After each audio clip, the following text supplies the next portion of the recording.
Don't I know you, sir? Don't believe so. I haven't been here in many years. Name's Silas Greaves. Silas Greaves? The bounty hunter? Used to be. Ah, well, what are you doing here in Abilene? Just passing through. Got a little business to take care of. Well, sir, it would be an honor if you would allow me to buy you a beer. Hell, son, it would be my honor to drink it. I'm Molly. Howdy. I'm Dwight. That's Jack and Steve. Ben's behind the bar. Oh, I bet you got some great stories. A couple. Any of them true? Jack, be nice. A few. What about your shootout with Henry Plummer's gang in Bannock, Montana? Is that where you started as a bounty hunter? That's what it says in this here dime novel. Don't believe everything you read in them dime novels, boy. First man I hunted was back when I was riding with Billy the Kid. You knew Billy the Kid? Damn right. That scrawny son of a bitch had no fear. Wouldn't back down for nobody. I heard he collected the 10 stars off any crooked lawmen who crossed him. It was a war, boy. The Lincoln County War. And Billy promised his regulators would take the life of every bastard who helped bushwhack John Tunstall. Kid had a big chip on his shoulder and a hair-trigger temper. Made him dangerous as hell.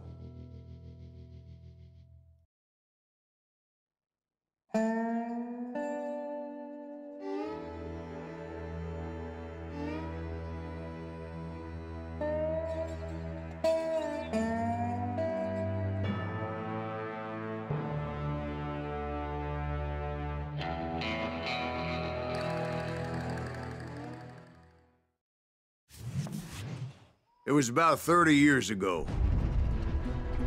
Billy was hiding out in an abandoned farm near Stinking Springs. I threw in with the kid because the man I had sworn vengeance on was riding with Billy's enemies. But before I tell you why I want that sumbitch dead, let me tell you what happened that day. I was heading back to the hideout when suddenly I had this funny feeling. Funny, ha-ha? No, Steve. The other kind of funny.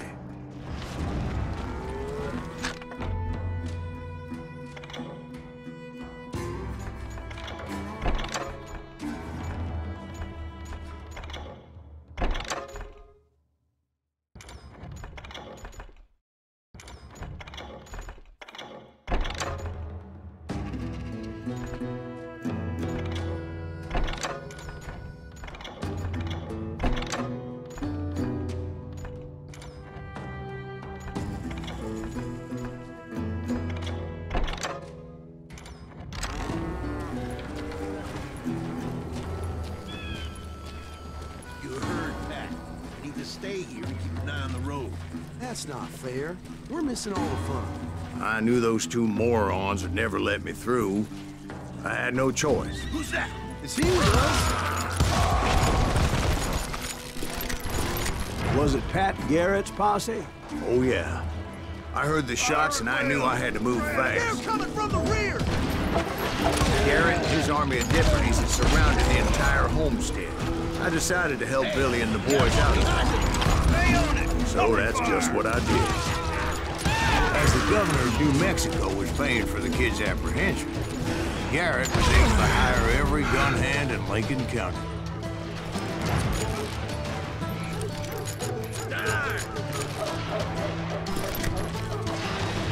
Watch out! Garrett's men were running around like a bunch of chickens with their heads cut off. Still, one of them reached the water tower. Not a bad idea. It would be a turkey shoot from up there.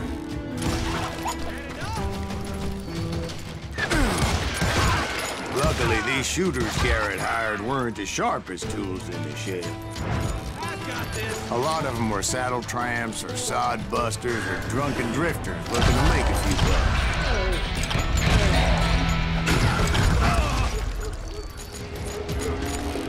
Then, I heard a friendly voice yelling at me from the window. Back door! We'll cover you! Try aiming, you idiots! Truth be told, things weren't much better behind the house. cut their numbers in half. But that just made the ones that were left twice as mad. They made up for their lack of skill with a seemingly endless supply of ammo. I'll do you myself. It was a bit of a slog, but I finally fought my way around the back of the house.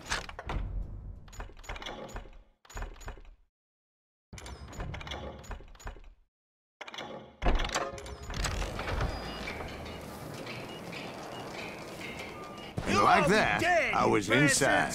I passed Dirty Dave, and upstairs I found Billy and Charlie Bolger. I'm done.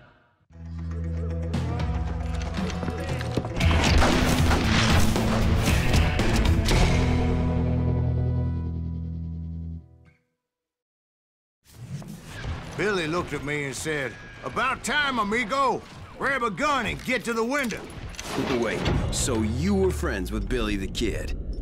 Yeah, sort of. Anyway, we were surrounded by dozens of deputized shooters who wanted to do us home.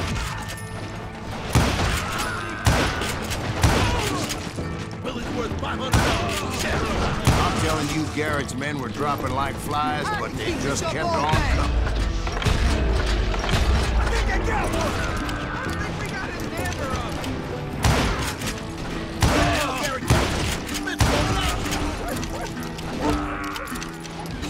That's when Charlie got hit. "They're catching us in a crossfire," shouted Billy.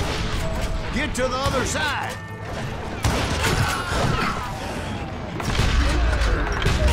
God damn you! Somebody shoot him, God damn it!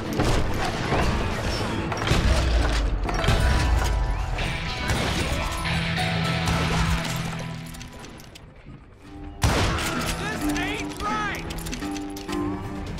I don't know how many of those cocksuckers I personally put down, but it was pretty clear, even to Billy, that maybe discretion was the better part of valor. What's that mean? It means that it was time to cut and run. "They got a Gatling," Billy shouted. You know who I am? "Get the horses and bring them round back. I'll draw their attention." He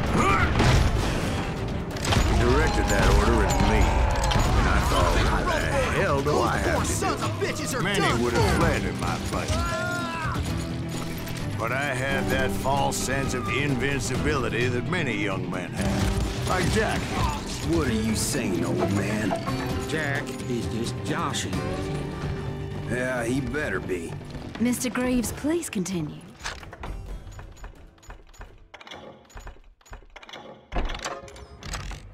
Please, call me silent. Now, where was I? You were heading for the barn. Right. Making my way past a passel of fallen foes. Sounds like Garrett hired a whole regiment of hired guns. Yeah, and just when I thought I was done with them, more of these hapless bastards would pop up. Finally, I had the stables within my reach. After the fight, maybe we could treat ourselves to some fried chicken.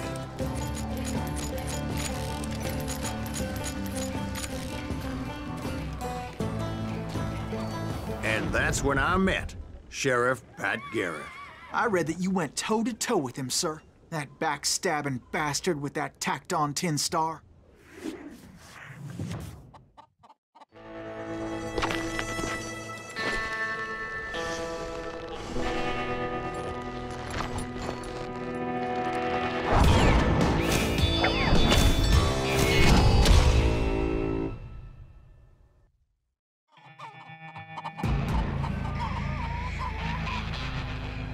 You challenged him to a showdown. You read that in a dime novel? It said he showed no fear as he took your measure with eyes like a rattlesnake.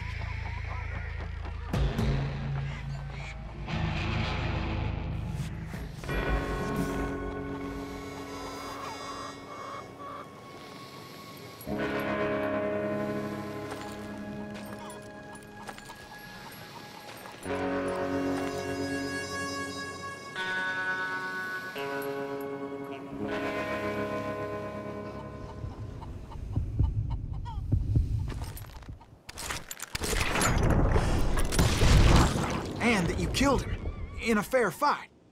Is that what that Penny Dreadful said? No, boy. That ain't what I meant when I said I met Pat Garrett. So let me start again. I finally reached those damn stables.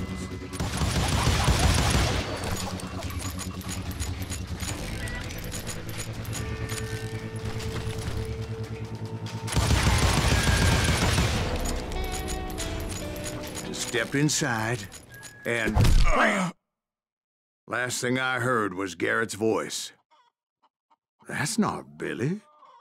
And go on, how did it end? And, boy, that was just the beginning.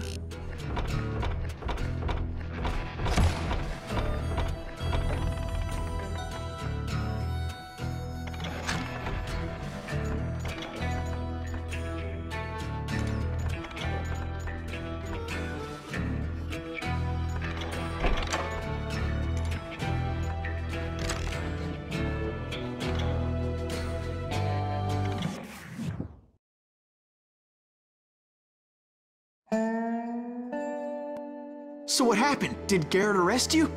Yeah, after I came to, the bastard had clocked me with his Colt.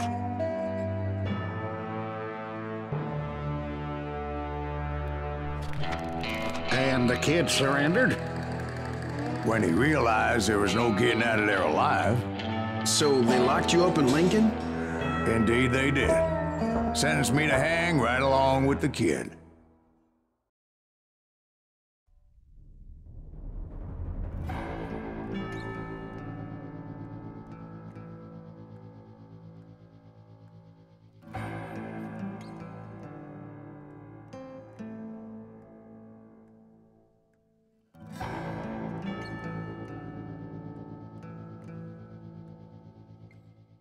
It's important to know that I was only riding with Billy so I could find the bastard I was after.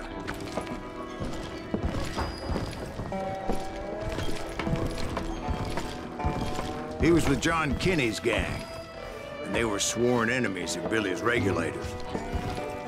Why were you after him? I owed that son of a bitch a bullet for what he had done to me and mine. Instead, all I got for myself was a goddamn death sentence. Luckily, it was right around then that I heard Billy make his move. He shot Jim Bell and a few other guards as he made his getaway. Later, they wrote that some lady friend planted a pistol for him in the privy. What the papers didn't say is that Billy helped me escape, too.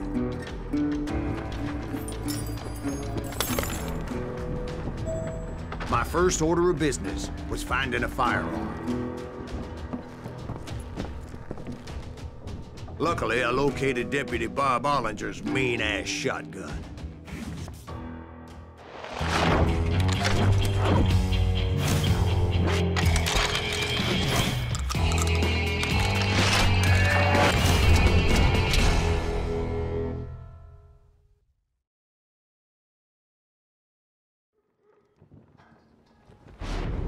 I saw Billy through the window, and he yelled that I should take to the rooftops to make my escape. So I did. Anybody see Billy? Hell yeah. That scatter gun was like a double-barreled howitzer. It could blow a man clear off his feet. You hardly had to aim the damn thing. Guards were everywhere looking for him. Anybody see him?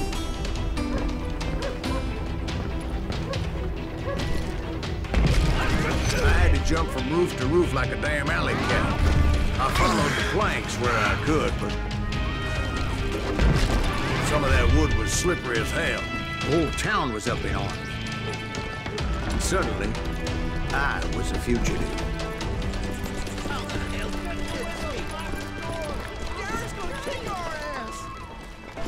So that bastard you were after, what did he do? He did me and my family a grievous harm. But I knew if I was ever gonna find him, I would need to get my ever-loving ass out of there. I tried to be stealthy and sneak my way past. But hell if they weren't all waiting for me. Apparently, some of them thought I was Billy. See, me and the kid shared a certain similarity in build and color. I was just glad I had Deputy Bob's mean-ass shotgun. They're shooting in the street! Get your heads down! There's children here. So much lead was whizzing by my head, it was like everyone in Lincoln wanted to put me in the ground. I knew I needed to find a horse. Though I never did have a great fondness for those four-legged grass eaters. Smelly, sweaty, ungrateful beasts. We prize them too high, if you ask me.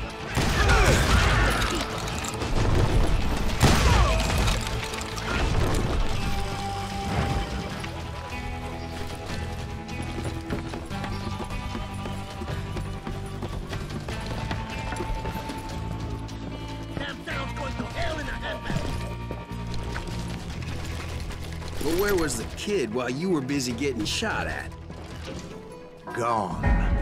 And that's when it occurred to me why Billy set me free. You know respect for decency? So I could be a hapless decoy and draw attention while he snuck out of town.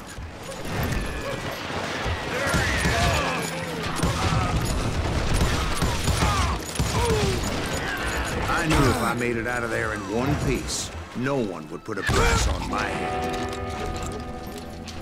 Because everybody in Lincoln would be dead? No, because they all thought I was Billy. And all that blame would fall on him.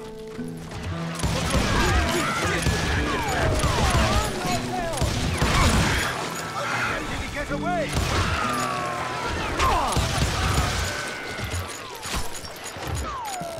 Hey, I'll flank you!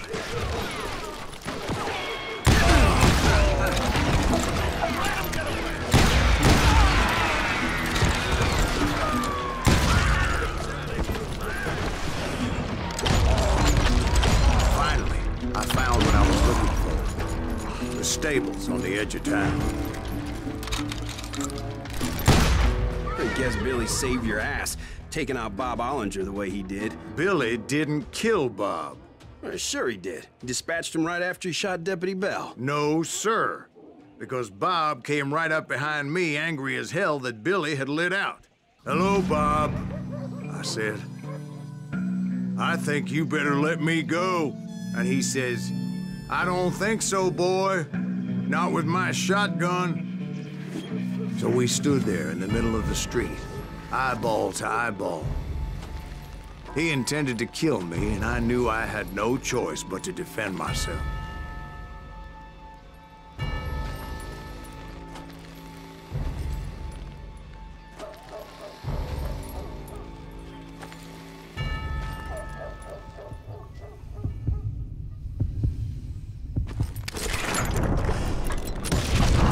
I killed him in a fair fight. Everybody saw I had no damn choice. Well, Lincoln got a mite depopulated that day. Pat Garrett gunned down Billy 3 months later, so his escape was all for naught anyway.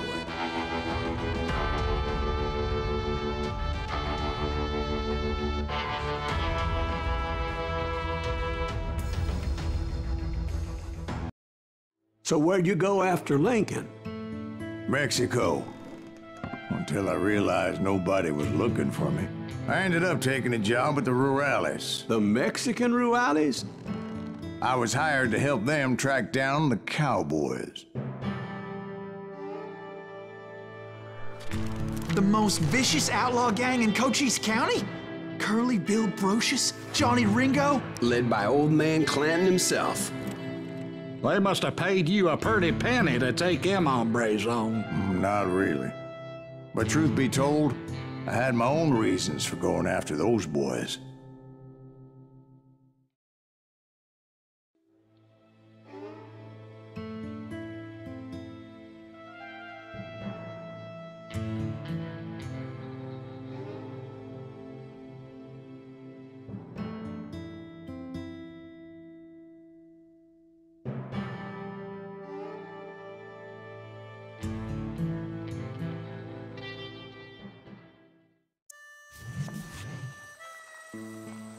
So was the bastard you were after now riding with the cowboys? Roscoe Bob Bryant was his name.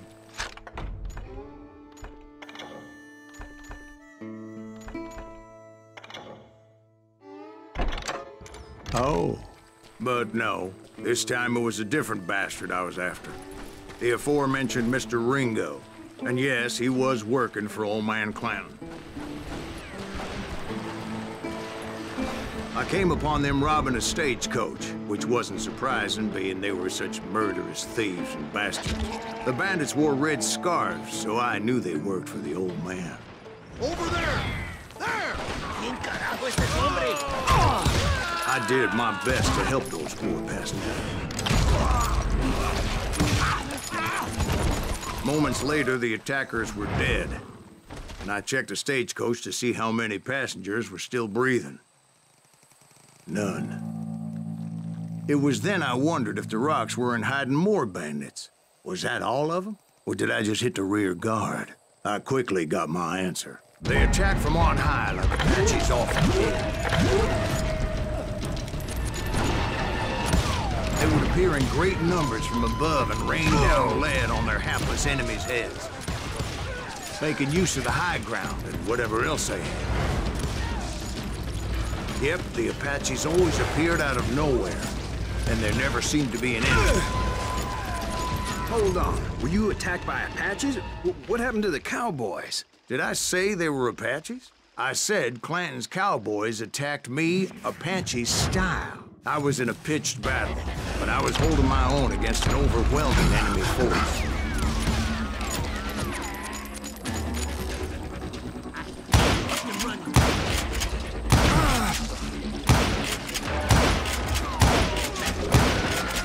See, at the time, I was still pretty green and would often blunder into regrettable situations. But I just kept shooting at anything I could see up in those damn rocks. I didn't see Ringo, but I knew he was with the cowboys. He and Roscoe Bob had done me a dreadful wrong, and I was determined to have my revenge. To get to Ringo, I knew I'd have to find my way past these other assholes first. Unfortunately, I was running out of ammo. Another perfect example of my relative inexperience as a hunter of men. I immediately knew that a tactical retreat was called for, as my vengeful fury was much less impressive without the bullets to back it up.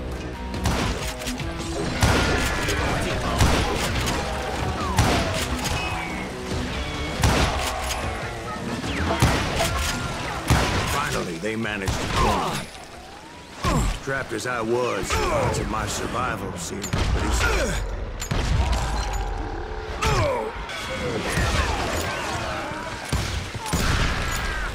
Luckily, serendipity was on my side as I suddenly spotted a way out of my predicament.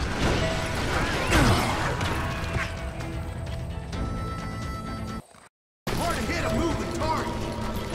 I ran ahead as if the devil himself was after me. Bullets were whizzing by my ears, but I wasn't about to roll over and die. I just kept running like there was no tomorrow. Because there wouldn't be if Clanton and his men caught up with me. As I was scurrying around those caves, I thought, what was I thinking? Going up against a gang like this?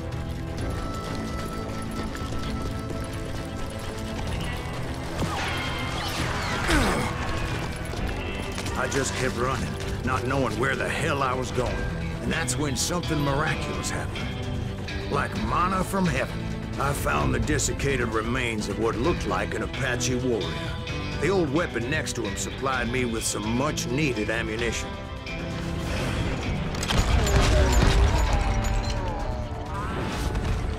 Bat Masterson once told me it was more important to be lucky than good, and he would know. And imagine my surprise when I found a fistful of dynamite to go along with that. That stroke of good fortune evened the odds and bolstered my confidence. It was time to turn the tables. Time for the prey to become the predator. time for the hunted to become the hunter. All right, Jesus, we get it. They were right where you wanted them. That's right, Jack. It was finally time for that old man to pay for his sins.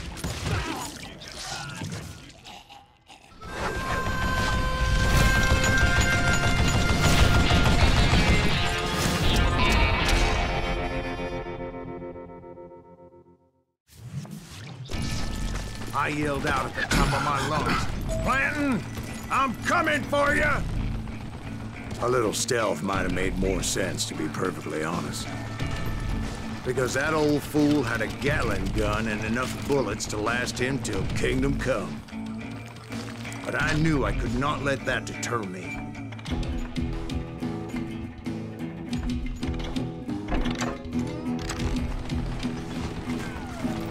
Not if I was to find and kill Ringo.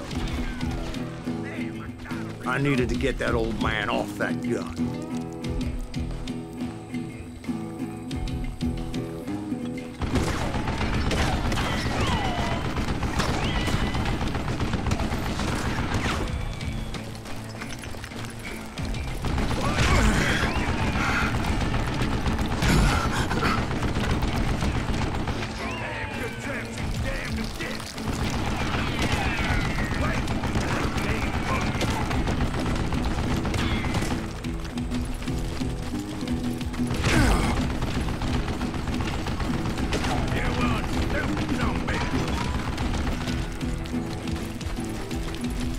Most everyone thought it was the Juarez who had come up against him in Guadalupe Canyon, but it was just me.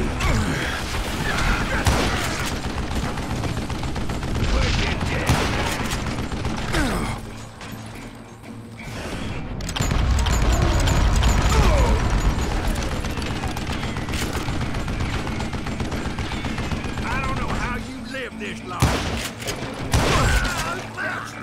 Apparently, one of the cowboys made it out of there alive and told Ike and Billy Clanton that it wasn't a Mexican who took their father's life that day. They just assumed it was one of the Earps, and that little misunderstanding eventually led to that legendary gunfight at the OK Corral.